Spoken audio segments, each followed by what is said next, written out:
Well, it was for the last 10 years. You know, the president had me assigned to babysit the Veep. He knows I won't take no duck off of him. Just go on in. I know they're in there because I heard her fussing at him.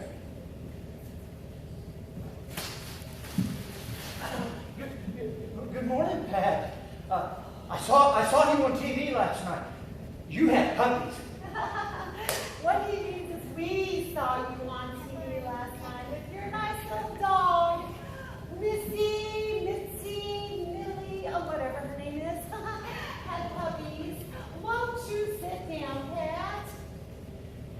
You know, here it is nearly noon, and you people aren't even dressed. And I can't believe this mess. You've lived here nearly 3 months, and the place still looks like one of those houses that some of those blue-collar workers I saw making a paint drill lived in. I must send someone over here to take charge of this. And by the way, I prefer you both to address me as Mrs. Smith or First Lady. Now sit down, don't stand there like dummies. Won't you have some pork rinds, Pat? I mean, Mrs. Smith. Jim and I just love pork rinds, don't we, Jimmy? Well, to tell the truth, I don't. I said we just love pork rinds, don't we, Jimmy? No, thank you. I hate pork rinds, and so does the president. But I thought, Oh, no. That was just some stupid campaign manager's idea to get some votes for the Iowa pork packers. There's more cholesterol in that bowl of pork rinds than in 2 or 3 dozen eggs. Now, enough small talk. It seems I have been assigned the duty as Veep watcher.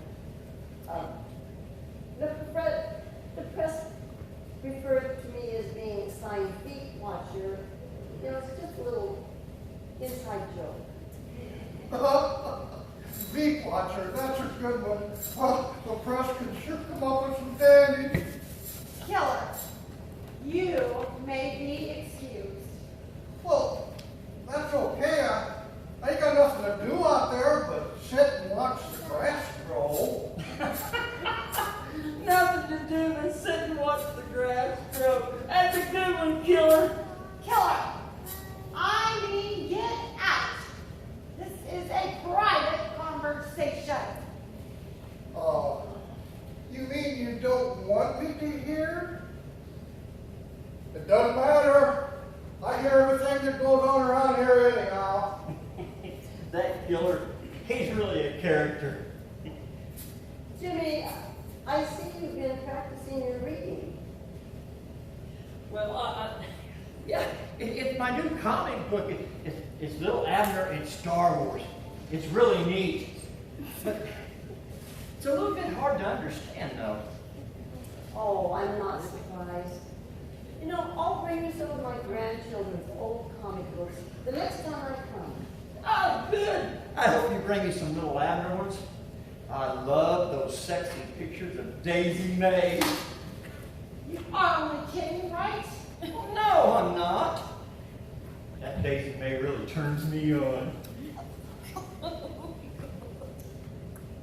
Okay, now, the reason for my visit.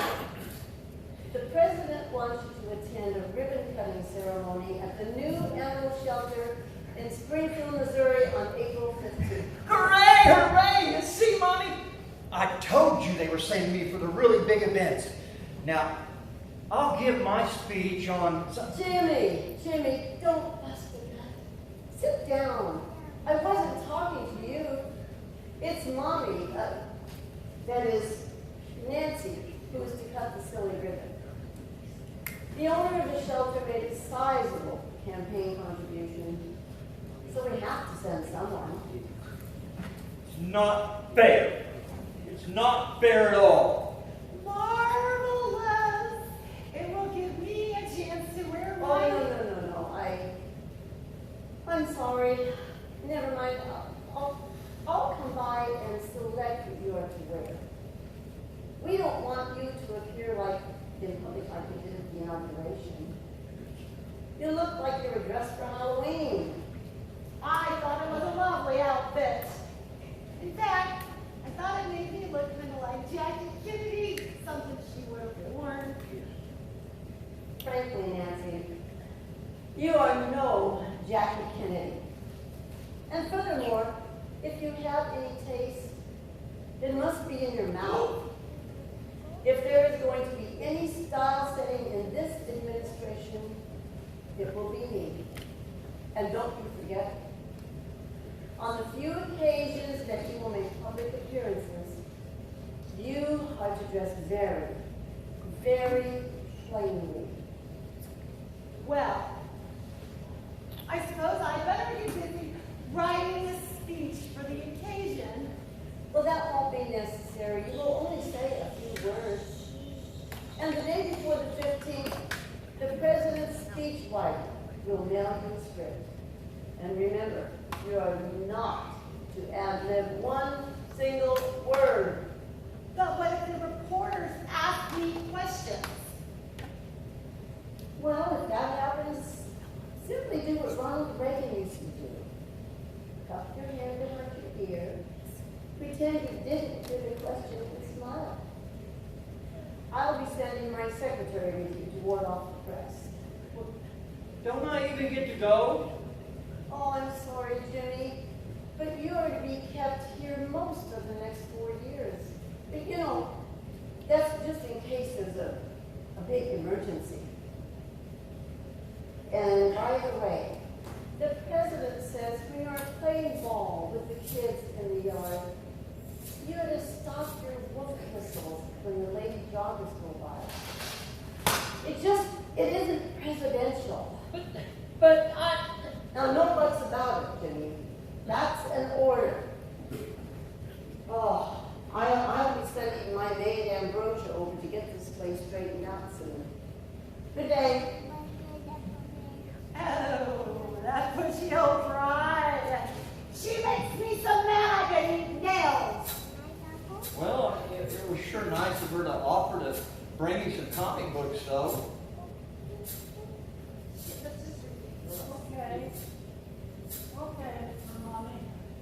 Okay, ma'am.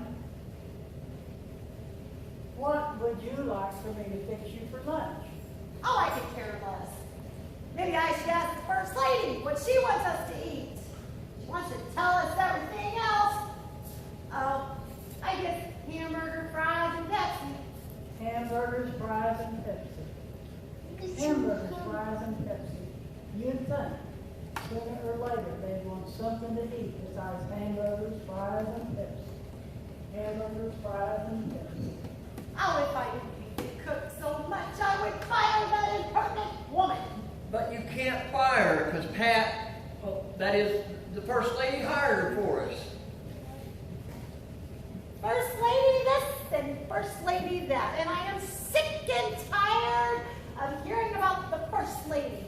You know what? I'm going shopping, and I will buy any doggone thing I want to buy to wear to that ceremony and that doggone ribbon cutting.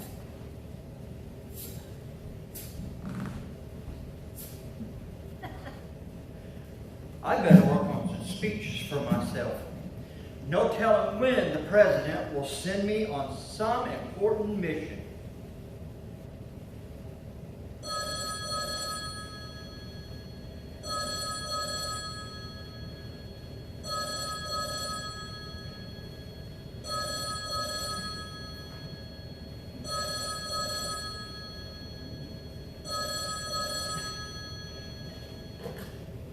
Hello? Hey, Dad. What's happening? Hey, Missy. I'm just sitting here working on some important speeches. How was school? Okay, but I'm sure getting tired of those stupid Veep jokes. Can you help me? I have to learn the Pledge of Allegiance by tomorrow. Oh, well, I can help you with that. You know, I was a pretty good student when I was your age. Well, pretty good. Now, let me see. The Pledge of Allegiance. It goes like this. My country, 'tis of thee, sweet land of liberty.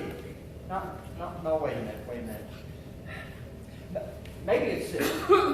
This land is your land. This land is my land. Dad, you gotta be kidding. What kind of grades did you make? Well, that was a long time ago, Missy. The best I remember, I usually had a D average. Now, one year I remember I had a D plus. All my folks were mighty proud. You know, I think I better have Mommy help me. Bye. Bye. Oh, well. Now, let's see. Where was I? 1,000 points of light. Now, what president used that? Oh, well. It doesn't matter. I like it. And I'm going to use it. How do I look? Mighty pretty, mighty pretty. Well, I am going shopping, so if I get any calls, like important calls, you let me know, because it could be the White House. Where are you headed, Mommy? That killer is none of your business. What's got the old lady into such an uproar today? Oh, I think the First Lady upset her by something she said. Well, boy, it sure don't take much to set her off. I mean, if I were you, I wouldn't put up with that nonsense. Well, anyway, since she's gone for a spell, I might doze off a little bit once in a while, but if you need me, just yell. Are you kidding me? There goes my nap. Good day, ma'am. Can I help you? Well, that depends on what you got in mind. I am Dr. Hannah Goldglass. I am a psychiatrist, what you call a shrink. Well, hit the road, whatever your name is. I don't need no shrink. But you sure look like you need one. Very funny. I am here on official business. I have here a letter from the President of the United States to come here for examination of the Vice President. Well, why didn't you say so in the first place without your stupid wisecrack? Wait here till I see if he's in. Sir, excuse me, there's some nut out here who claims to be a shrink. She says the president sent her. I mean, she's got a letter that looks official. What on earth do I need with a shrink? I wouldn't touch that line with a 10-foot pole. Shall I show her in? Well, yes, show her in, but there must be some mistake. Okay, the Veep says to show you in, but I still say you look like you are the one who needs a shrink.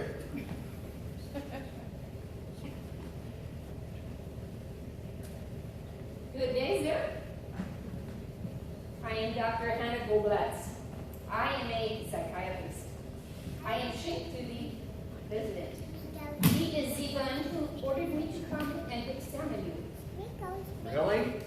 Yes. But I don't need a shrink. Well, most people would disagree with you, sir. You mean the president needs a shrink? Ah, of course. I was 8 years shrink to former president. I am now shrink to the new president. I always make my house calls at night so no one would see me. This one's got plenty of problems. Well, I mean, well, if it's all part of being president, then get to work, because I'll probably be the next president. Now just come and sit right here. Right here. And he'll give you the examination. It won't hurt, will it? Oh, no, not at all. Just relax. Very good, very good.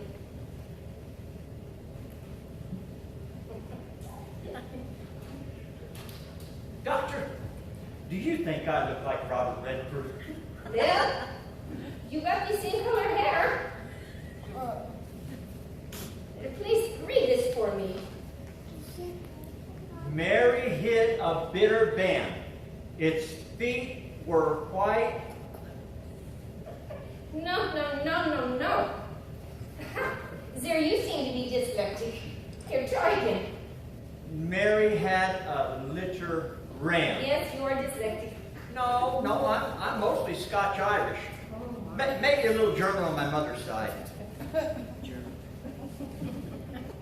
We talk about that later. Cross the knees.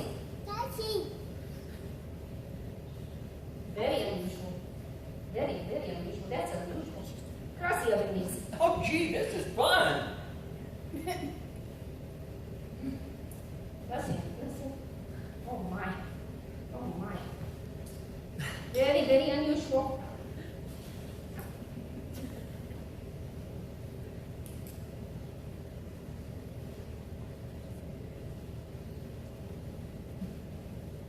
So, what do you see, Doctor? Nothing. Nothing at all.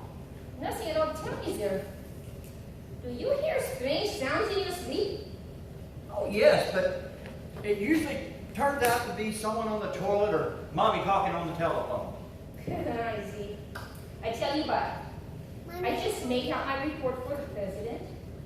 And said maybe I'll see you again sometime. We got a few little problems here.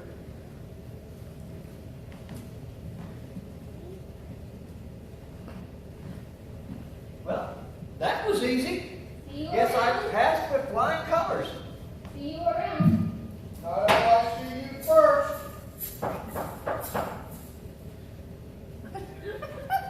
Oh, brother, I never will get my nap. Good day, sir. What can I do for you? I'm here to see my grandson. And his old lady's not in. I'm his grandpa. Oh, yeah? Well, I'm glad to meet you. I'm the Veep's bodyguard. That's Dr. Clark. Go ahead. The old lady is out somewhere, but the Veep's right here.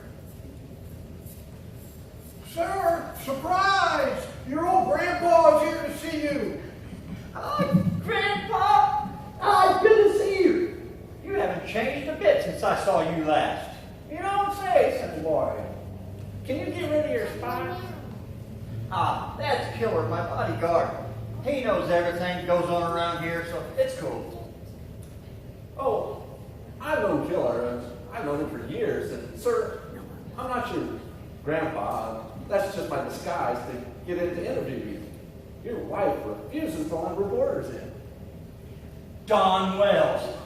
Yeah. I remember you. You're that reporter that called me an airhead on the Nightline.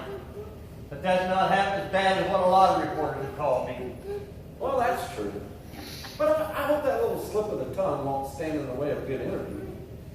Nah, I thought it was really kind of funny, but well, my wife sure got mad about it. Can we sit down and then get on with the interview before Nancy returns? Privately, we in the press call her Mommy, as a term of endearment. Yeah, well, that's what I call her too. Okay, fire away with your questions.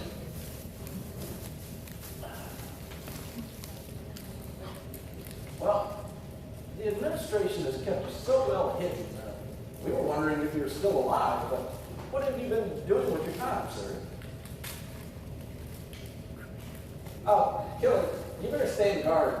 Make sure I don't get caught by Mommy. Oh, right. Okay, Don Wells, but you owe me for this. Don, you're a sly one. I thought you were Grandpa.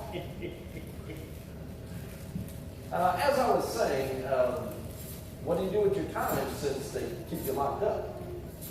Well, I read quite a bit and spend lots of time writing some important speeches. You never know when I might have to speak somewhere. Oh. Look, here's some of the ones I've been writing. This first one is called A Car in Every Garage. And the second one is called I Invented the Cell Phones. Now, what do you think? I think you must be joking. The first one is just plain dumb. I don't think anybody's going to you invented the cell phone. Yeah. Well, okay, I agree with the car thing, but now I really did work on the cell phone project one summer at a job my daddy got for me. I had to leave it halfway through summer though. Something about not being suited for high tech. Whatever that means. You haven't worked on one called I Invented the Internet, have you? Boy, you must be reading my mind. That's the next one I plan to write. I'll work on that one next summer. Funny thing though, I came in one day in July and they said they thought I'd be better suited to research politics, and well, here I am. Well, reading your mind wouldn't be that difficult, sir. Just kidding, of course. What have you been reading lately? I've been reading Little Abner and Star Wars. But you know, it's a little bit hard to understand. I guess that's pretty heavy stuff. How did you feel when you weren't invited to the White House dinner for the French president? I didn't want to go to that thing anyway. You know those French are so rude. Well, at least that's what Mommy says. During the campaign debates, how did you feel about Senator Jackson's remark, the one about your being a mommy's boy? Well, I don't think there's anything wrong with admiring and respecting your mother. He wasn't talking about your mother, he was referring to your wife. Oh, well, I didn't get that. Oh, now tell me, what's the real story about that little romantic weekend at the golf tournament in Florida with that pretty blonde lady? It was a lot of fun, but I can't tell you the whole story. Mommy would really raise the roof if that one ever got out. Well, I understand. Now that the election is over and it can't cost you any votes, let's talk about the National Guard. Oh, that was fun too. All I had to do on duty day was drink beer and play golf with the officers. Some of those officers were blonde too. Well, I hadn't heard that part about the blondes before. Thanks. Did your family use their influence to help you get in the Guard? Yeah, and Grandpa said he's going to cut out part of my inheritance for all the money it cost him to get me in the Guard and pay my way through Harvard. You know, I always thought college took 4 years, but I was there almost 7. Well, that's a shame. Didn't you have a little trouble getting through law school? No, I really didn't have any trouble getting through in 3 years like everyone else. It did cost me a little bit more of my inheritance, though. What was your law school grade point average? Oh, I forget. But I'm pretty sure it was above a D. Maybe a D minus. Do you talk to the president very often? Not very often. The last time I phoned him, he said, "Don't call me, Jimmy. I'll call you." Well, I guess he knows I'm pretty busy. Has the president given you any special assignments? No, he just says, "Son, keep your nose clean and don't upset my wife." You know, Don, it's pretty lonesome at the top. Have you had many calls to make speeches since being elected? No, but I got a request to pose for a centerfold for Playgirl magazine. I'm really looking forward to that. Well, that should cause quite a stir in the White House. Tell me, sir, who are your political heroes? Arnold, what's his name out in California? Richard Nixon and Margaret Thatcher. Well, as Barbara Walters would say, where do you see yourself in 10 years from now?